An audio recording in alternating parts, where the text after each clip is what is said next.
Identificação ZYU 873, Rádio Alfa FM, operando em 87.5. Estúdios localizados à Rua Marechal Deodoro 320, Centro, Botucatu. Rádio Alfa 87,5. A rádio que te move.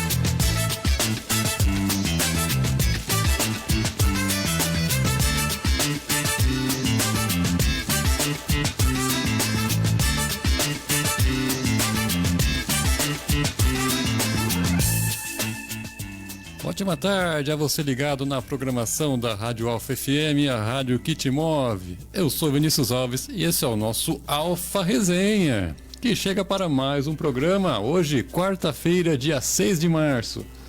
Estamos on aqui nas ondas da 87.5 e também com a nossa live no Facebook. E no programa de hoje, mais uma vez eu conto com ele, o homem do doblete da manhã, Cacau Arbex. Cacau, ótima tarde, seja bem-vindo a mais um Resenha. Boa tarde, Vinícius, boa tarde a todos que estão nos acompanhando em mais um Alfa Resenha. Vamos aí, né, para essa quarta-feira aí, muito assunto aí, muita coisa acontecendo e vamos falar sobre esses assuntos aí, principalmente do futebol, né, e estamos aí para mais um Alfa Resenha, sempre um prazer estar aqui. Muito bem, valeu, Cacau. Lembrando que vocês também podem participar com a gente mandando a sua mensagem aqui na nossa live do Facebook e também pelo WhatsApp da Rádio Alfa FM. Mande seu recado aí, façam o programa junto conosco. Vamos lá, Cacau, começando aqui o nosso Alfa Resenha, que tem bastante assunto, hein? Tem futebol feminino, tem Liga dos Campeões, tem Libertadores e com movimentação do mercado da bola. Vamos começar então falando do futebol feminino, porque com 100% de aproveitamento, a seleção brasileira enfrenta o México nesta quarta-feira às 9 da noite, lá no Snapdragon Stadium, Cacau, lá em San Diego. Jogo válido pela semifinal da Copa Ouro Feminina, que está sendo realizada lá nos Estados Unidos. O Brasil é o único país sul-americano entre os 4 melhores do torneio que pela primeira vez conta com participantes convidados da Conmebol. A Argentina, Colômbia e Paraguai foram os outros participantes aqui do nosso continente. A outra semifinal será entre Estados Unidos e Canadá, que se enfrentam na madrugada de quinta-feira a partir da 00h15, também em San Diego. E além de buscar o primeiro título sob o comando do Arthur Elias, a seleção brasileira também usa a Copa Ouro como preparação para os Jogos Olímpicos de Paris, que serão agora no meio do ano. E embora não tenha disputado a última Copa do Mundo feminina, o ano passado, o México se tornou a grande surpresa dessa Copa ao vencer os Estados Unidos na primeira fase, encerrando um jejum de 14 anos sem bater a grande rival na CONCACAF. A federação, inclusive, a CONCACAF, divulgou a seleção da fase das quartas de final da Copa Ouro, com 2 brasileiras na equipe, a ala esquerda Yasmin e a atacante Bia Zanerato, que foi autora dos 2 gols na goleada por 5-1 do Brasil para cima das rivais argentinas. Para essa noite, o Brasil deve ir a campo com a Luciana no gol, Antônia, Lauren e Rafaele, Adriana, Debinha, Duda Sampaio, Ari Borges e Yasmin, Bia Zanerato e a Gabi Nunes lá no comando de ataque, Cacau. Então tá aí, Copa Ouro, o Brasil fazendo a sua estreia como convidado na competição, chegando à semifinal para enfrentar a surpresa México nessa fase. Algumas considerações. A Copa Ouro, o Brasil já disputava antigamente a Copa Ouro masculina, né? E agora tem disputa feminina. Inclusive já ganhou algumas vezes, mas sempre perdia para o México na final. Da Copa Ouro feminina. quando você faz um campeonato, você fica imaginando os cruzamentos, né? E é um pouco direcionado. O sorteio das chaves não, mas os cabeças de chaves sim, e o sorteio é um pouco direcionado para você ir, se tudo correr bem, né? Na Copa Ouro, a final tinha que ser Estados Unidos e Canadá, que são as equipes mais fortes. Para variar, né? Só que o que aconteceu? Apareceu o México na jogada aí. Apareceu o México na jogada, os Estados Unidos acabou perdendo para o México, né? Foi para segundo lugar do grupo, acabou caindo para o lado do Canadá. Então, Estados Unidos e Canadá é considerada a final antecipada, e esse Brasil e México são os azarões, né? Era Brasil e México, na melhor das hipóteses, era para disputar o terceiro e quarto. Essa que é a verdade, né? Assim, pelo que os organizadores, quando fizeram o sorteio, imaginavam. Mas o Brasil não tem nada a ver com isso, o México não tem nada a ver com isso, e vão fazer o jogo de uma semifinal, uma delas vai para a final, que já é uma surpresa na Copa Ouro chegar ou Brasil ou México. Confesso que não conheço a fundo a seleção mexicana, né? Mas se vencer os Estados Unidos, deve ter a sua qualidade. Não foi falado no texto aí, mas o Brasil jogou 14 vezes contra o México, ganhou 13 e perdeu apenas uma.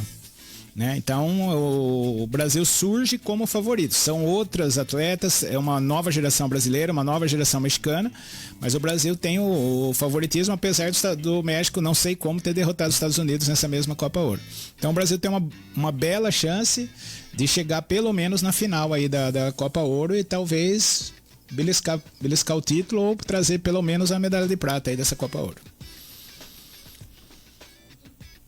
Muito bem, lembrando que essa é a primeira competição oficial do Brasil sob o comando do seu novo técnico, né? O Arthur Elias, Cacau. O Arthur Elias começa bem, eu acho que ele conhece melhor o futebol brasileiro, né? Ele deu uma nova cara aí à seleção. Confesso também que não enfrentou nenhum adversário de peso, né? Nessa Copa Ouro por enquanto, né? Teve amistosos contra o Japão, em que foi bem, mas não enfrentou aí na Copa Ouro.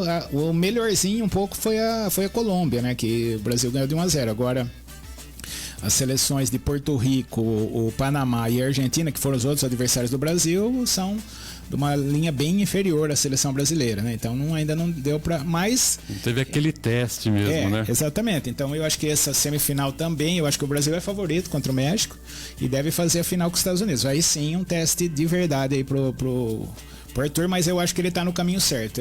O Brasil tá jogando como o Brasil, né? A antiga treinadora, né, a Pia, eu acho que quis implementar algumas coisas, tem algumas coisas boas no setor defensivo, né, a zagueira melhorou um pouco e tal, mas tinha perdido a essência do futebol brasileiro, e me parece o Arthur Jorge tem outra filosofia, e esperamos que ele consiga implantar e que o Brasil consiga bons resultados para dar aquela animada, né, para as competições mais fortes que virão nesse ano aqui de 2024.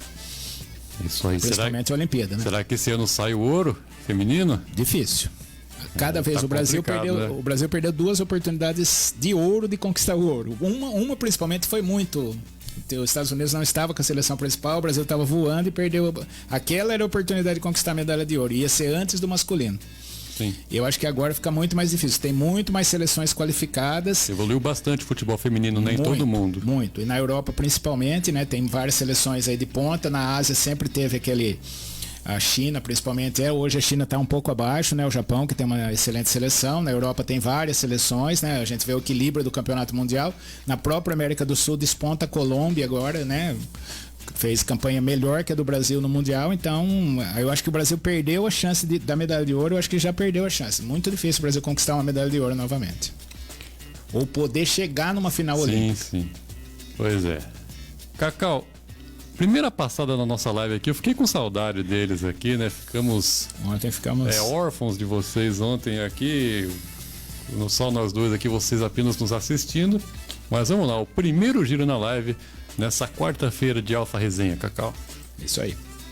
Vamos lá, tá aqui chegando o Beto Góes, dando bom dia, né? Então, entrou antes da live, né? Uma boa tarde aí pro Beto Góes. Valeu, Beto. O Durval, né? O Durval, nosso amigo Durval, né? Boa tarde, amigos. Pergunta pro Cacau. Opa, já vem. Quem ele sacaria da seleção masculina e quem ele escalaria? Boa transmissão, abraço a todos. Bom, eu não convocaria os 2 jogadores do São Paulo. Eu acho que eu já falei aqui, o Pablo Rafael, Maia e o Rafael. Rafael e o Pablo Maia. Certo. Né? Eu acho que o Rafael não tem cacife para ser goleiro da seleção, e o Pablo Maia pode vir a ser um ótimo jogador, mas o primeiro passo dele era na 23, né? Na sub-23. E para mim, o único jogador que fez, e também outro que eu sacaria era o Casemiro. Eu acho que não tem nada a ver ele nessa nova seleção aí. E quem eu convocaria era o Vitor Roque, que eu acho que faltou o Vitor Roque aí nessa seleção. Obrigado pela pergunta aí pro Durval, né? Eu acho que é por aí a minha opinião. A Mara dando boa tarde pra gente aqui, obrigado aí pra Mara, né? O Beto Góes daí agora falando boa tarde. O Rubens, né? Rubens Avelar, boa tarde, meus caros, bom programa. Professora Déia Souza, boa tarde, ótima quarta-feira a todos. Obrigado aí, prof. E aqui o Sérgio Parré, né? Meu amigo Parré, meu melhor parceiro de futebol em 2024, com certeza absoluta. Boa tarde, hoje tivemos mais 2 gols do nosso artilheiro. Um com assistência do Parré e outro de pênalti, mas o lance que originou o pênalti ia ser um golaço de cabeça. Num cruzamento de escanteio, o zagueiro tirou com a mão. Golaço de cabeça? Opa, o Parré tá aí, não vai me desmentir. Daí o zagueiro tirou com a mão, merecia o cartão vermelho, né? Porque tirou como goleiro. Aí, né, por isso que eu fui cobrar o pênalti, porque eu não sou cobrador de pênalti, não gosto de cobrar o pênalti, mas... eu vi os últimos que você cobrou recentemente. Não, foi muito ruim, né? Muito ruim. Mas hoje eu bati até que foi legal. Foi mesmo, sim. E o Nivaldo Costa, Nivaldo Ceará, né? Ceará. Nivaldo Costa, ele falando aqui, ele que conhece bastante do futebol feminino, né? Falando que as favoritas são Inglaterra, Espanha, França e Estados Unidos. Eu não sei se vão todas essas seleções europeias, porque são poucas vagas, né, na Olimpíada. Eu não sei se vão todas elas aqui. A França com certeza por ser sede, né? A Inglaterra e Espanha eu não sei se vão, mas se forem realmente acho que são as equipes mais fortes aí. Eu incluo mais o Japão aí nesse bolo, que o Japão inclusive ganhou da Espanha campeã mundial por 4-0 no Mundial, né? Aí o Júnior, né, o Durval, concordando comigo. Obrigado aí por Júnior Durval. Diretamente de Fortaleza, o Juliano dando boa tarde a todos. Patrícia Conceição Paulina, boa tarde, meninos. Obrigado pelo meninos e ouvintes. Obrigado aí pra Patrícia, também pela audiência. E o Sérgio Parré, confirmando a minha informação aqui. Ia fazer um golaço de cabeça. Sube mais que a zaga. Rapaz. Quer dizer que a zaga tá deitada, então, né? Pra eu subir mais que a zaga. Não, mas eu cabecei de olho aberto, de testa, conscientíssimo. Pena que o zagueiro tirou lá, mas daí saiu o gol, então tá tudo certo. Não existe gol feio. Feio é não fazer gol. Exatamente. E você sabe, né? Quem faz gol... Quem faz gol beija na night. É isso aí. 2 ainda? 2 gols, tá bonita a coisa. Segura o homem hoje. Hoje é quarta-feira ainda. Bom, muito obrigado pela maciça participação aí. Todos vocês que nos mandam mensagens nessa quarta-feira de Alfa Resenha. Cacau, prosseguindo aqui com o nosso programa, vamos falar de Libertadores agora, hein? Botafogo e Bragantino iniciou nessa quarta-feira às 9h30 no Newton Santos a decidir uma vaga na fase de grupos da Liberta. O Botafogo vive bom momento desde que demitiu o Thiago Nunes e colocou o interino Fábio Matias no cargo. São 3 vitórias consecutivas contra Audax, Aurora e Fluminense, com 12 gols marcados e apenas 2 sofridos. O Bragantino tem tido bom aproveitamento como visitante nesse ano. Em 6 jogos disputados fora de casa, sendo 5 pelo Paulistão e 1 pela Pré-Libertadores, foram 4 vitórias e 2 empates. E para chegar nesta terceira fase, o Massa Bruta eliminou o Águilas Douradas da Colômbia nos pênaltis. E no último fim de semana, o time venceu o Santos por 1-0 e assegurou a liderança do seu grupo no Paulistão. Para essa noite, Cacau, o Botafogo, ainda lidando com desfalques de jogadores importantes como Luiz Henrique e Jefinho, o treinador deve apostar na mesma formação que goleou o Aurora no jogo da volta da segunda fase. Deve ter então o Gatito, Damian Soares, Lucas Alter, Barbosa e Hugo, Danilo Barbosa ou Gregory, Tietê e Eduardo, Júnior Santos, Savarino e Tiquinho Soares. Já o Bragantino, o técnico Pedro Caixinha tem ausências importantes para o jogo de hoje, hein? Como o meia Lucas Evangelista, que tem um edema na coxa direita, e o zagueiro Léo Ortiz, prestes a ser anunciado pelo Flamengo. Uma dúvida na formação é se o Caixinha vai optar por jogar com 3 zagueiros, como já fez em alguns jogos nessa temporada, ou vai no mais comum 4-3-3. O Bragantino para essa noite deve ir a campo com o Cleiton, Nathan Mendes, Lucas Cunha, Lua Cândido. E talvez o Evangelista, né? Tem a dúvida, né? Também temos depois o Jadson, Eric Ramírez e Lincoln, Elinho, Vitinho e Sacha. Então tá aí, nessa noite no Engenhão, Cacau, começa a decisão para ver qual será a última equipe brasileira que avança a fase de grupos da Libertadores da América. Botafogo em boa fase com seu interino e o Bragantino também indo bem com o Caixinha, né? Bom, se a gente perguntasse há 15 dias atrás, a gente ia cravar Bragantino e ia levar essa vaga, né? Porque estava numa fase bem melhor e o Botafogo não ganhava de ninguém, né? O Botafogo estava em 2023 ainda, exatamente. Né? E me parece que assim, os últimos resultados mostram que o Botafogo reagiu, né? Pelo menos emocionalmente.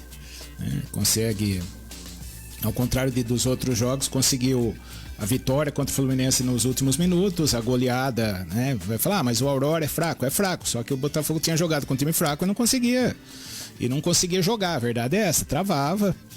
E então me parece que deu aquela virada de fio positiva para o Botafogo enfrentar o Bragantino, né? O Bragantino, que é um visitante indigesto, vamos falar assim, como você disse aí, ele tinha ganho os 4 jogos que ele jogou fora de casa no Paulista, daí empatou com o São Paulo, um jogo que poderia ter vencido também fora de casa. E detalhe, muitos desses jogos, devido a pré-Libertadores, jogou com o time reserva.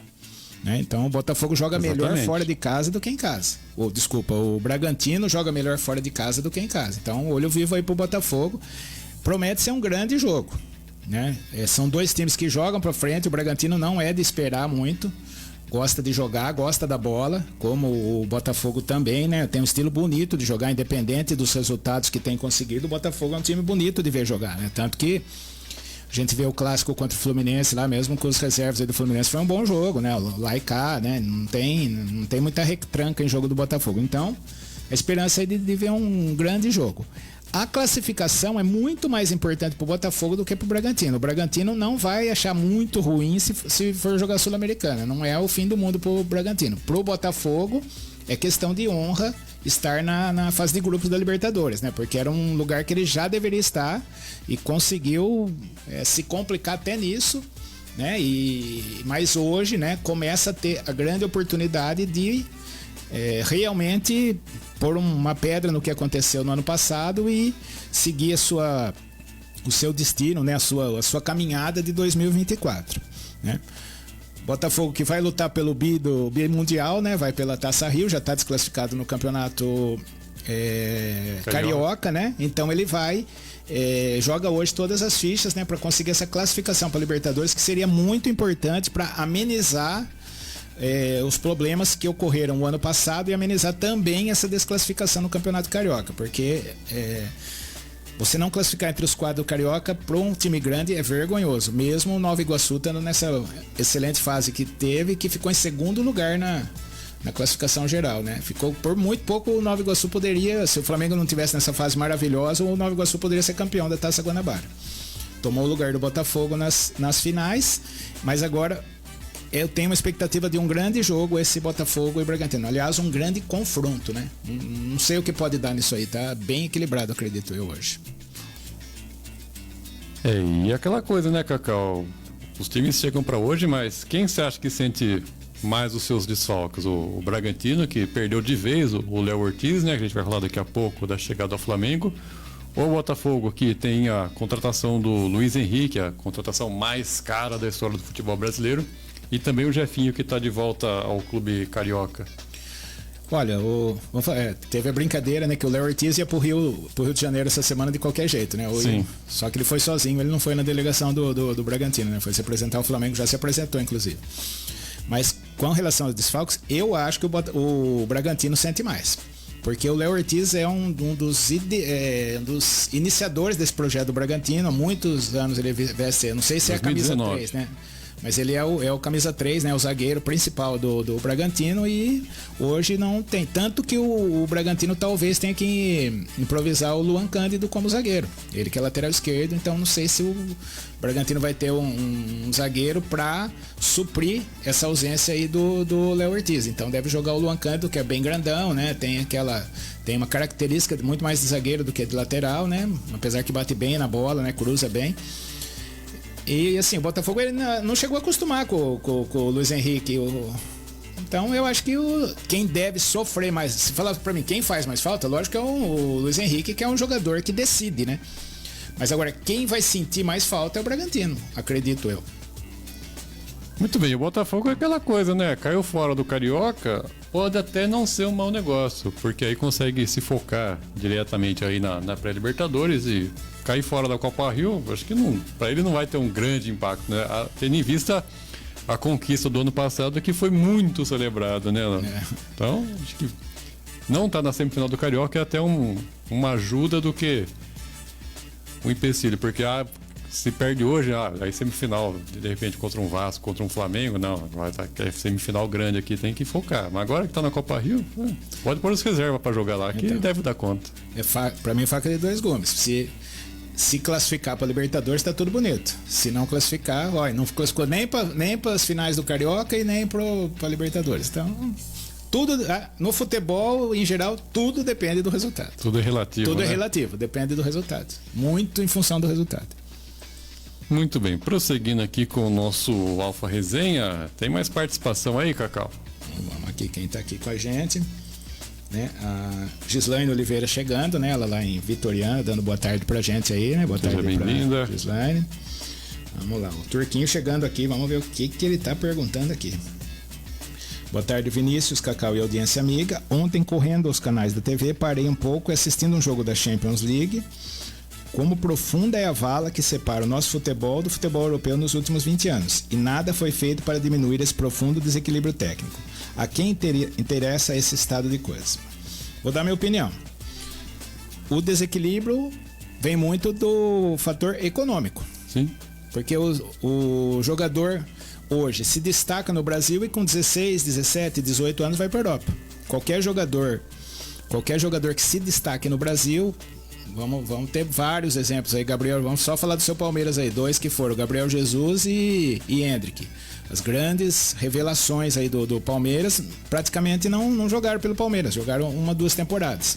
Né? O Endrick já está indo embora. Né?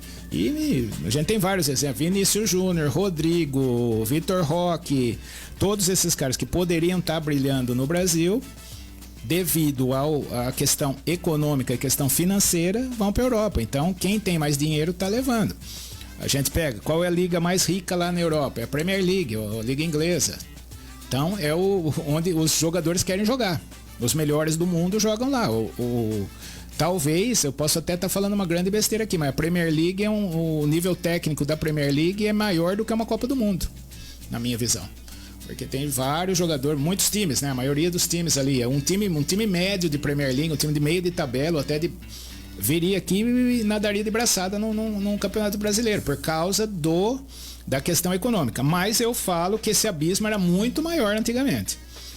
Hoje você consegue respirar um Palmeiras, um Flamengo, um Fluminense, né? Um Atlético Mineiro até também, consegue repatriar alguns jogadores, Hoje a gente tem aqui os jogadores não tão bons e os pseudo-veteranos, que são veteranos pro futebol europeu, que vêm jogar aqui, que tem uma qualidade. Mas esse abismo já foi muito maior, porque nem isso a gente tinha antigamente, até muito pouco tempo atrás. A gente não conseguia repatriar jogadores, era muito difícil, Ainda hoje eu vejo algumas... Hoje, por exemplo, a gente vê a chegada do Borré no Internacional. Excelente, conseguiu tirar de um clube alemão que não queria ceder o Borré. O Internacional foi lá e conseguiu competir economicamente, financeiramente, e valeu também. Da mesma forma que fez com o Alário também, né? Também, Valência. Tem vários, e o Luizito Soares, antes de ir pro Inter Miami, jogou no Grêmio. Então eu acho que o abismo tá um pouco menor, mas não é que interessa, é questão econômica. Eu vejo dessa forma também, não sei se você tem uma outra opinião.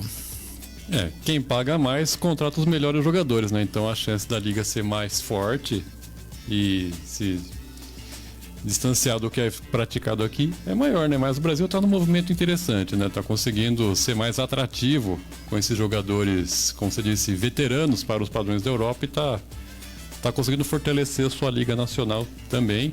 E falando assim, de forma caseira, aqui na América do Sul, o Brasil sobra. Os times brasileiros, as competições dos demais Libertadores, Sul-Americanos, você pode ver aí. Hoje o Brasil tá para a América do Sul, que era a Europa. Hoje os grandes jogadores da América do Sul estão vindo todos para o Brasil antes de ir para a Europa. Então isso aí é um fator também pelo fator econômico. Sim. Né? O que era talvez o México fazia isso muito, hoje faz um pouco ainda, mas em menor quantidade o Brasil está fazendo. Vejo o grande número de estrangeiros que jogam aqui no Brasil, inclusive a CBF mudou o regulamento, né? De 7 para 9. De 7 para 9 estrangeiros. Então é mais uma prova do que está desse movimento que está acontecendo. Jogador de seleção aqui da América do Sul, inclusive. Exatamente. Né? A Copa América vai desfalcar muitos times, não pela seleção brasileira, pelas equipes da América do Sul.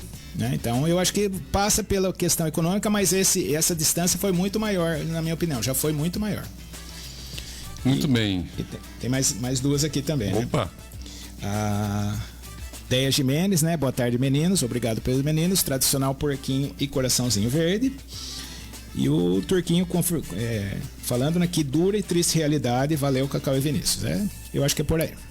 Muito bem. Obrigado a todos vocês que participam ao vivo do nosso Alfa Resenha. Cacau, falando em ligas alternativas também, vamos lá para as Arábias, porque afinal só falta um, hein? O Al Hilal do Jorge Jesus venceu o Al Ittihad por 2-0 nessa terça no jogo de ida das quartas de final da Champions League da Ásia e agora está a uma partida de alcançar o recorde mundial de vitórias consecutivas. O Mitrovic de pênalti, o Al Dawsari, fizeram os gols da equipe do Jorge Jesus. Já são 26 triunfos em jogos oficiais, isso desde setembro do ano passado. E na próxima sexta-feira, o Al Hilal vai enfrentar o Al Ittihad pelo Campeonato Saudita, com a chance de igualar a marca histórica de 27 vitórias, que foi obtida lá em 2016 pelo The New Saints, do país de Gales. Já o Al Ittihad, a equipe que foi derrotada ontem, não poderá contar com o volante Kanté, que vai cumprir suspensão por ter sido expulso nessa terça, e outro francês do elenco, o astro Karim Benzema, já vem desfalcando o time por um problema muscular e não tem a presença confirmada no jogo da volta. Então tá aí, Cacau, o Al Hilal do JJ buscando o recorde mundial aí, está a um jogo de igualar o The New Saints do país de Gales. O Al Hilal sobra na Arábia, né? Poder econômico total, né? Um poder econômico maior. Vai pegar um time que também tem um poder econômico bom. Tem, como você falou aí, tem o Kanté e o Benzema, mas os dois não vão jogar, então facilita bastante as coisas pro Al Hilal conseguir o recorde, né? O recorde de vitórias consecutivas aí. Mesmo sendo uma liga menor, uma liga saudita, uma liga de menor... Já tá começando a debandada, viu?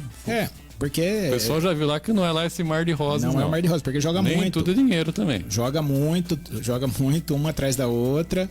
E a cultura do país estão estranhando também. Cultura, tem uma série de detalhes. A vida não é só o dinheiro. Né? O rapaz do Corinthians novo aí que o diga, né? O Coronado. Coronado. Inclusive machucou já também. Mas enfim... É um fato relevante e com certeza eles vão querer entrar para a história, né? Os jogadores aí que isso aí deve estar tendo uma repercussão mundial, né? Sem o Neymar, hein? E sem o Neymar. Então, vamos ver se eles conseguem. Mas pode entrar aquele nervosismo de tentar, mas vamos ver o que vai acontecer. Mas em pouco tempo aí eles podem bater o recorde mundial aí de vitórias. E um dado interessante, Cacau, que tem o duelo pessoal dos treinadores, né? Campeão da Libertadores em 2019 com o Flamengo, vencendo o River Plate, o Jorge Jesus, né, abriu uma vantagem de 3-0 para o Marcelo Gallardo, que é o técnico do Al Ittihad. E o Jorge Jesus continua sendo uma pedra no sapato do treinador argentino. Em um intervalo de 5 dias, o Al Hilal do Jesus venceu o Al Ittihad do Gallardo 2 vezes. 3-1 na última sexta-feira pelo Campeonato Saudita e ontem no jogo das quartas da Champions. Então, venceu a final da Libertadores em 2019, uma vitória semana passada pela Liga Saudita e ontem pela Liga dos Campeões da Ásia. Um confronto aí, um confronto das Arábias, né? O pessoal da... Um português e um argentino, né? Fizeram final da Libertadores, estão lá na Arábia duelando lá. Essa é a globalização do futebol. Muito bem, prosseguindo aqui, vamos falar agora, já que o Turquinho tocou no assunto, né? Champions League, porque tivemos jogos ontem das oitavas de final. E o Mbappé colocou a braçadeira de capitão, jogou do início ao fim e recolocou o PSG nas quartas de final da Champions após 2 anos. O camisa 7 fez os 2 gols da vitória por 2-1 contra a Real Sociedad nessa terça-feira lá no Real Arena. No jogo da ida, o Paris havia vencido por 2-0. E após um princípio de crise com o técnico Luiz Henrique, o atacante não foi substituído e agora é artilheiro do torneio ao lado do Harry Kane. Então tá aí, Cacau. Ontem o Paris Saint-Germain, né? E agora com a saída de Messi, Neymar, parece pra gente perdeu um pouco da sua relevância no noticiário, né? Mas com o Mbappé ainda lá, que daqui a pouco vai embora também, superou a Real Sociedad sem dificuldades e avança para as quartas depois de 2 temporadas parando nas oitavas. É uma classificação relativamente tranquila, né? Normalmente o PSG tinha dificuldade tinha azar no sorteio, né? Dessa vez saiu em segundo e acabou pegando, teoricamente, o primeiro colocado mais fraco. Acabou uma boa vitória, muito graças ao Mbappé. Muito graças ao Mbappé. Que você falou, né? O Paris perdeu o glamour. Sim. De se assistir. Ontem, por exemplo, eu fiquei em dúvida se eu assisti o jogo do Bayern com o Lazio ou do Paris com o Real. Se tá o Neymar e o Messi, com certeza eu assistiria o PSG. Então, eu fiquei pulando de canal em canal. Mas o Mbappé decide, né? A bola no pé dele é complicado, o cara decide. Talvez ele fique mais à vontade desse jeito de jogar. Talvez o Paris tenha escolhido mudar a sua filosofia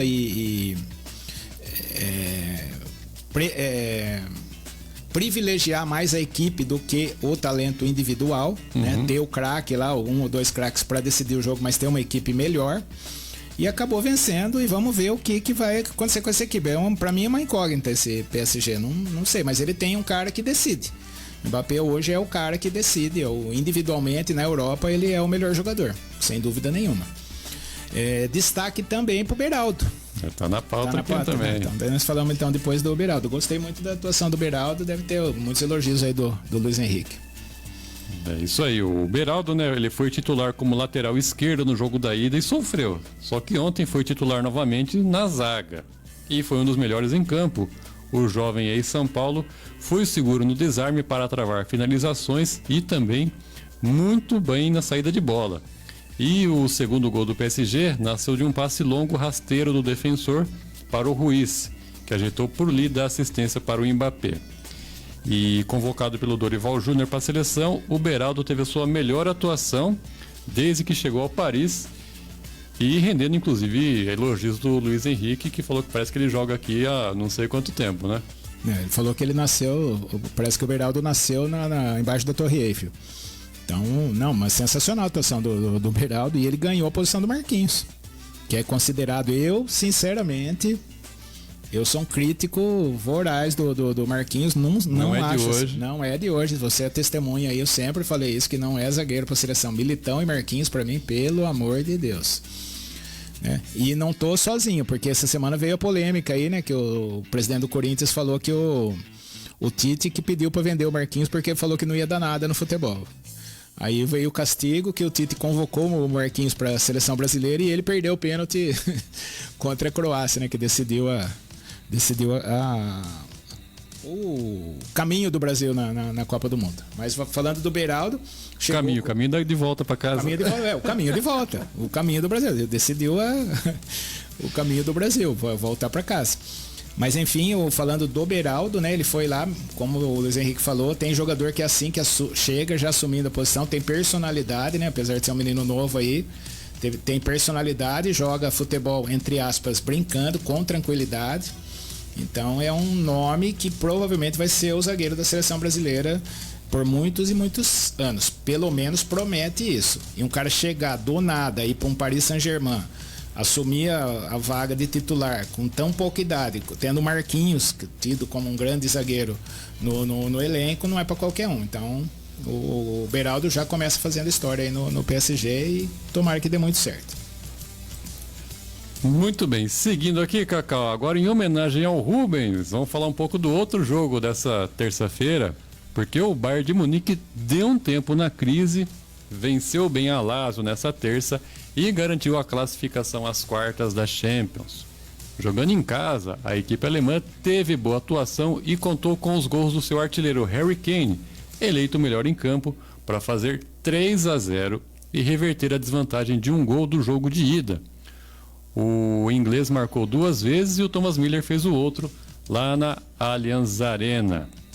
Então tá aí, se a Bundesliga ficou longe, com o Leverkusen abrindo 10 pontos de vantagem na liderança, a Champions segue sendo a esperança para o primeiro título da carreira do Harry Kane. Acredita? Mas tá com 30 anos, nunca ganhou nada. E com os 2 gols marcados contra a Lazio, ele chegou a 6 nessa edição e está empatado com o Mbappé no topo do ranking de goleadores. E olha só, na temporada, são 33 gols em 33 jogos pelo Bayern de Munique. O homem fede a gol, Cacau. Não, isso só não ganha título. Não, mas ele jogou no Tottenham e na seleção inglesa, né? A seleção inglesa não ganha título faz tempo. Mas chegou perto, né? Chegou perto, né? Na Euro, o Tottenham chegou perto numa Champions. Foi vice da Champions. E ele jogou no Tottenham. Se ele jogasse no Manchester City, ou no Liverpool, com certeza já teria vários títulos. Eu não sei onde que ele jogou antes do Tottenham, né? Eu lembro dele no Tottenham. Ele jogou emprestado a várias equipes. Eu lembro dele jogando no Leicester antes também. Então, aí, né? Então ele não falar que ele teve equipes. Dessa vez ele está numa equipe muito vencedora. É de se estranhar justamente nesse ano ele não ganhar o campeonato alemão, né? Perdeu a Supercopa no começo do ano, foi eliminado da Copa da Alemanha, tá a 10 do Leverkusen. Agora, para Champions vai ser difícil pro Bayern, né? Porque o Bayern tem um grande time, mas já foi melhor, já foi mais favorito. Mas ontem fez a lição de casa, o time é muito superior ao time da Lazio e acabou fazendo 3-0. E um destaque aí, apareceu lá o Thomas Müller, fazia tempo que eu não ouvia falar nele, ele acabou fazendo um gol meio sem querer ali, né? Tava ali na área, não sei o que ele tava fazendo ali na área, acabou fazendo um dos gols e o Kane fez 2, né? Então, mais uma vitória merecida do Bayern que não pode nunca ser desprezado. O Bayern de Munique nunca pode ser desprezado, tá? Não vai ganhar o título na Alemanha, pelo jeito, não vai ganhar. Olha, eu espero que não, porque se o Leverkusen perder esse título aí... É um Botafoguinho. Meu Deus do céu. Vai virar um Botafoguinho, né? O Leverkusen que nunca ganhou o campeonato alemão. Nunca ganhou, esse eu não sabia. Esse é o primeiro título. Eu não sabia. Aí a história pode se repetir, né? Só vai perder se Botafoguear agora. Acho que tá até mais fácil que o Botafogo, porque já estamos na reta final. Né? Faltam 10 jogos. 10 jogos, então. Mas na Champions o Bayern não pode ser descartado, mas não é favorito, né?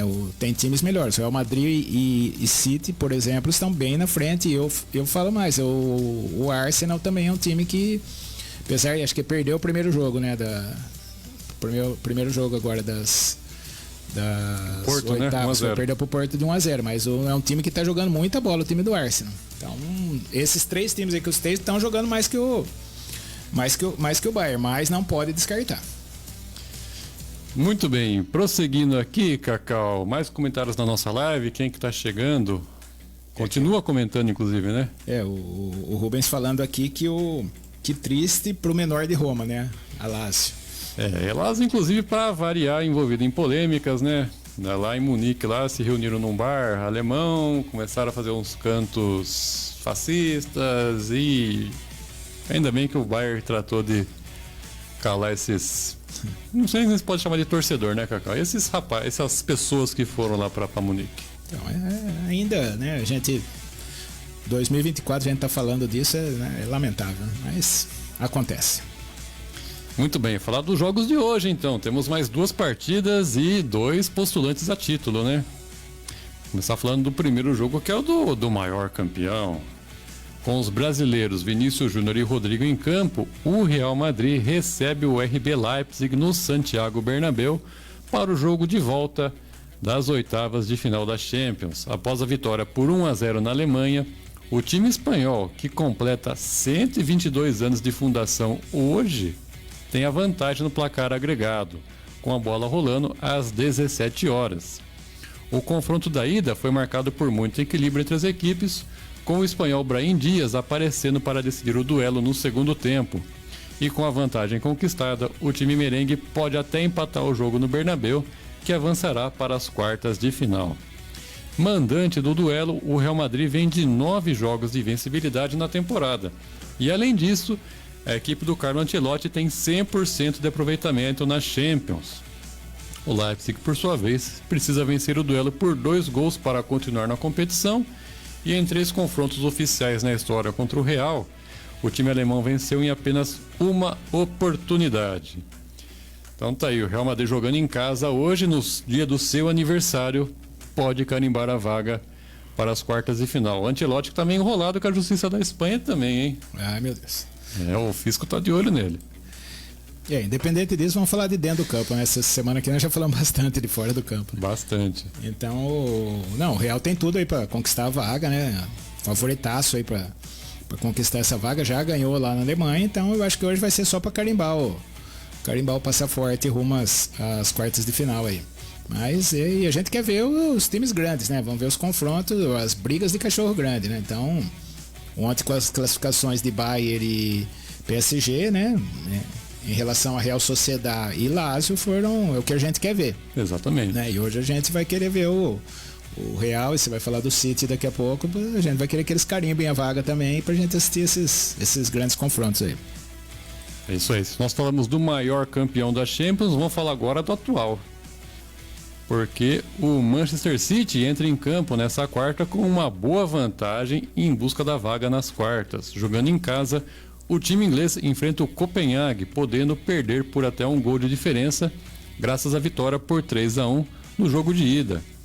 E, Cacau, com o City lutando em 3 competições na temporada, é vice-líder da Premier League e está nas quartas de final da Copa da Inglaterra, o Guardiola tem uma rara chance de poupar alguns titulares pelo resultado obtido na ida.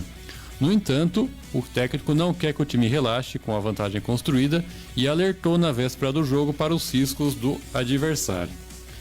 Eu acho que assim, City jogando em casa com uma vantagem de 3-1, um elenco infinitamente melhor que o do Copenhague, daria para pensar assim em dar uma poupada nos seus principais jogadores e, se precisar, colocar no segundo tempo. Mas acho que os reservas dão conta dessa classificação hoje, né?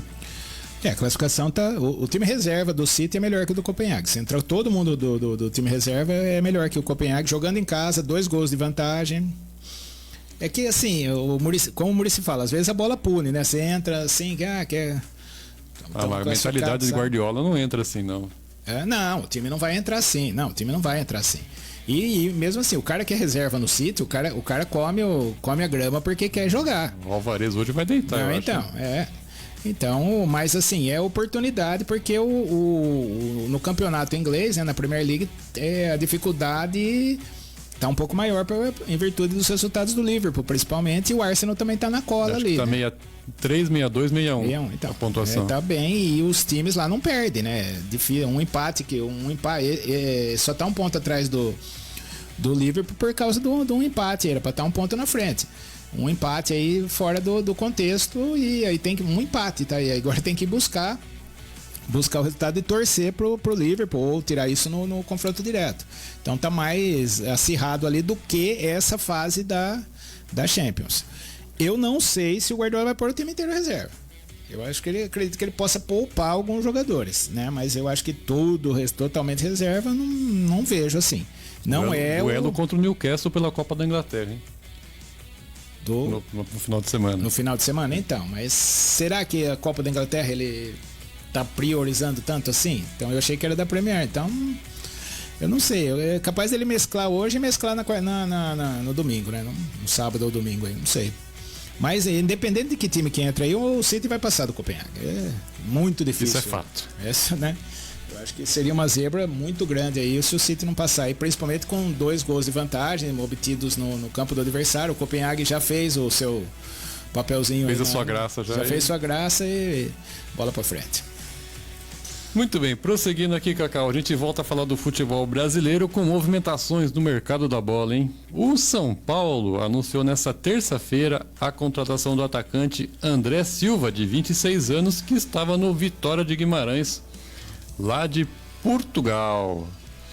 O clube pagará cerca de 3,5 milhões de euros para o Vitória de forma parcelada. Conseguiu então esse acordo.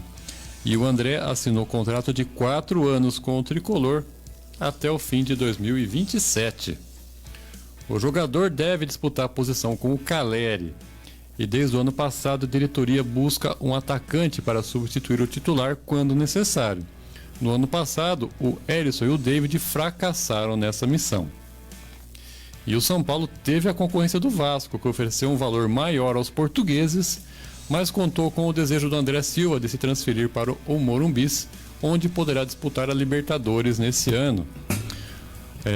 Esses últimos meses foram de ansiedade muito grande, porque deu para sentir o tamanho da torcida do Flamengo. Não, aqui foi mal. O jogador sentiu toda a emoção e o carinho desde o início, e a vaga para o Caleri também foi um dos grandes desafios para ele. O André Silva foi identificado pelo departamento de scout do São Paulo na virada do ano por conta dos seus bons números. Na sua temporada, a melhor na Europa, acumulou 14 gols marcados em 28 partidas pelo Vitória de Guimarães.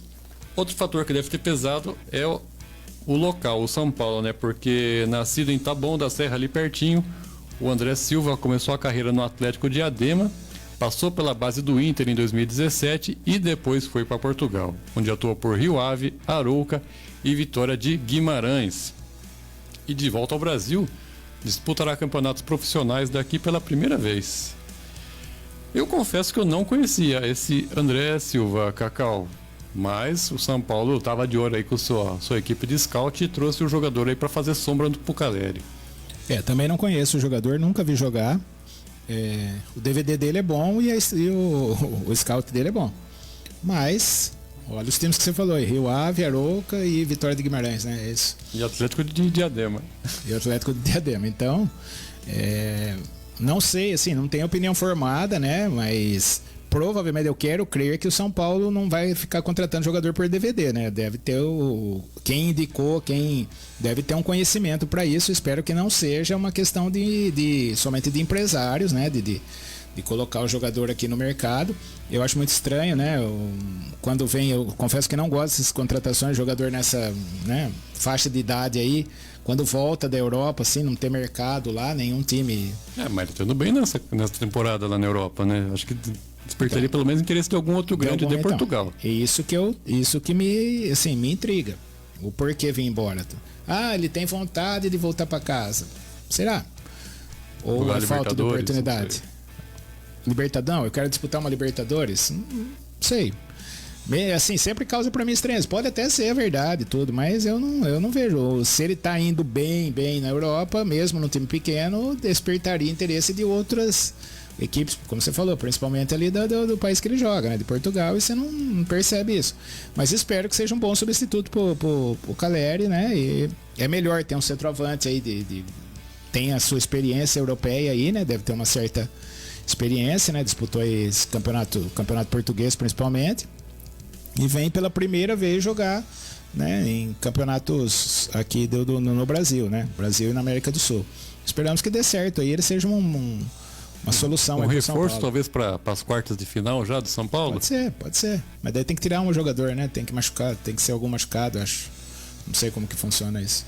Se pode simplesmente tirar um e colocar, mas por exemplo, no clássico, se ele tivesse apto, já poderia ser o substituto do Caleri, né? O Caleri não pôde jogar, o São Paulo não tinha centroavante. Então, eu quero esperar um pouquinho para ver como que é esse jogador, eu não conheço. Muito bem, seguindo aqui, outro que mudou de time, Cacau, a gente falou mais cedo, foi o Léo Ortiz, né? Que desembarcou no Rio de Janeiro ontem, pouco depois das 18 horas. E após se despedir do Bragantino, o zagueiro de 28 anos foi anunciado pelo Flamengo. Em suas primeiras declarações, além de falar do trivial, do sonho por títulos e orgulho de vestir o manto rubro-negro, ele também elogiou o ninho do Urubu. Ele também não escondeu a alegria de reencontrar o Tite, técnico que o convocou para a seleção brasileira pela primeira vez lá em 2021. O Marcos Braz garantiu que o Léo Ortiz será inscrito no Campeonato Carioca para a disputa das semifinais e a final se o Flamengo se classificar. E o Carioca pode ser, olha só, o primeiro título do Léo Ortiz. E o zagueiro de 28 anos se disse ansioso para estrear e iniciar a sua busca por troféus. Desde 2019 no Bragantino, o zagueiro virou peça-chave do clube. Fez 198 jogos e 14 gols pela sua ex-equipe. Então tá aí, o Flamengo contratou no Léo Ortiz uma novela que se estendeu por um tempinho até, né? Demorou para fechar o negócio. O Bragantino é bom para negociar, né? Sabe como vender seus jogadores. Perde o Léo Ortiz para o Flamengo num momento delicado, né? As vésperas do confronto contra o Botafogo aí, uma ausência, uma perda grande para o Bragantino e uma aquisição boa do Flamengo, né? Com certeza. E o Bragantino e o Flamengo têm boa relação, né? O Flamengo já vendeu jogadores jovens que depois foram para a Europa. Acho que é o Natan, né? Que era o zagueiro do Flamengo, que foi pro Bragantino. Era uma revelação aí do Flamengo que foi pro Bragantino. Sobre o Léo Ortiz, né? Filho do Ortiz, jogador de futsal, né? Um dos melhores jogadores do Brasil de futsal, lá do Sul, né? Jogou na Ubra, principalmente Inter de Porto Alegre. Mas o Léo Ortiz, seu filho, zagueiro, como você disse, foi convocado, o mérito do jogador, né? Ele ser convocado para a seleção brasileira atuando pelo Bragantino, né? Não é coisa para poucos, né? Me lembrava de dois aqui, Gil Baiano e Mauro Silva na década de 90, depois de ter sido campeão paulista e vice-brasileiro, né? Mas enfim, eu acho que era um salto era uma boa oportunidade aí pro Léo Ortiz. Ele já não tem mercado europeu mesmo com 28 anos, que é uma... o próprio rapaz, o São Paulo tem que estar com essa idade, está voltando pro Brasil, né? Voltando pro Brasil, exatamente. Então ele não tem mercado mais para ele ir agora para a Europa. Hoje, infelizmente, não é mais assim. Então, teria que ser no mercado local. O Red Bull Bragantino é especialista em fazer negócios assim, né? Ele o compromisso dele é muito mais com... Nunca sai perdendo, né? É muito mais com essa questão financeira do que com títulos ou coisa assim. Sempre monta ótimas equipes, porém não tem essa coisa de ficar segurando o jogador. Não tem assim jogador que não possa ser vendido, jogador que não possa ser emprestado. Assim como também jogador jovem, ele tem a mentalidade europeia. Ele vai buscar jogadores jovens.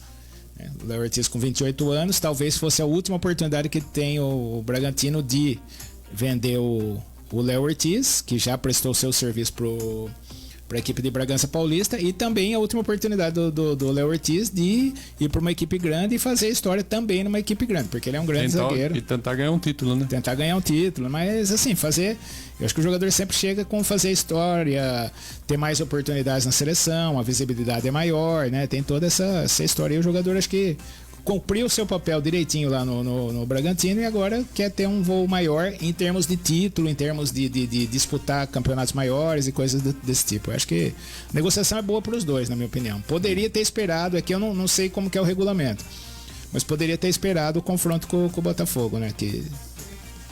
O Bragantino até tentou, acho, fazer esse negócio depois do jogo com o Botafogo, mas eu não sei se aí ele poderia jogar pelo Flamengo na Libertadores. Exatamente, o Flamengo não iria contratar só para ele não jogar Libertadores, né? Então, acredito que pesou isso aí. E agora, no lugar de quem será que ele entra? O Flamengo tem várias opções para a zaga lá, hein? Tá, o Léo Pereira me parece que tá bem, né? Pelo menos o que a gente... E o Flamengo... No campo amoroso, o Léo Pereira tá nadando... Léo Pereira não, tranquilamente. Léo Pereira tá sensacional, né? Isso aí tá nadando de braçada em todos os quesitos aí, o Léo Pereira, né?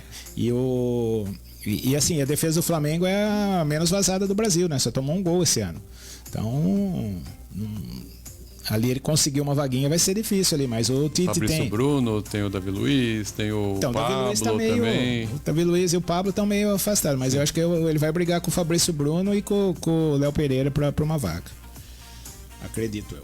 Muito bem, e nessa reta final aqui de Alfa Resenha, Cacau, vamos falar um pouco do jogador que passou pelo Corinthians e parece que já está mudando de ares, hein? Em vias de rescindir o contrato com o Corinthians, o Matias Rojas negocia para reforçar o Inter Miami, time dos Estados Unidos que tem Lionel Messi e Luis Suárez como grandes estrelas. O meio-atacante paraguaio de 28 anos ainda tem vínculo com o Timão. No entanto, não tem treinado com o elenco desde o início da semana e notificou o clube do desejo de rescindir o contrato, que é válido até julho de 2027. O Rojas se considera um agente livre, apesar de ainda ter contrato com o Corinthians. O jogador não descarta a possibilidade de ingressar na FIFA em busca da liberação, caso não obtenha a sinalização da possibilidade de uma rescisão amigável. E por isso a MLS, que é a Liga Americana, ainda vai analisar a situação jurídica para concordar que ele está de fato livre antes de fazer uma proposta formal. A janela de transferências lá dos Estados Unidos vai até meados de abril. E caso o Rojas decida apelar para a entidade máxima do futebol para ficar livre do contrato com o Timão, o jogador ainda pode chegar a um acordo até o julgamento do processo, que pode levar até 3 meses. Só lembrando que o Rojas, em janeiro, aceitou o parcelamento de uma dívida que o Timão tinha com ele, de aproximadamente 5 milhões de reais, referentes a direitos de imagem atrasados, até o mês de dezembro. Valor esse que nesse momento passa dos 8 milhões. E segundo o meia paraguaio, o Corinthians teria feito o pagamento combinado em janeiro, mas já não quitou a parcela de fevereiro. E com isso, respaldado pelo contrato, viu a brecha para pedir a sua rescisão de contrato. E contratado como reforço badalado, o Rojas sofreu com seguidas lesões. Esteve em campo por só 32% do tempo na temporada passada. E nesse ano o jogador atuou em 10 dos 12 jogos do Timão, sendo apenas 4 deles como titular. Soma 3 assistências nos 30 jogos que fez pelo clube desde a sua chegada. Então tá aí, o Rojas em vias de litígio com o Corinthians, já buscando uma vaguinha no time do Messi e do Suárez. A verdade é o seguinte, se o Corinthians conseguir qualquer coisa que não precisa pagar a totalidade aí do Rojas, está no lucro, porque ele veio passear aqui. É só isso o comentário. E se tem uma proposta do time do Messi, eu no lugar dele eu iria também. É isso aí, corintiano. Não foi daquele jeito que vocês queriam, né?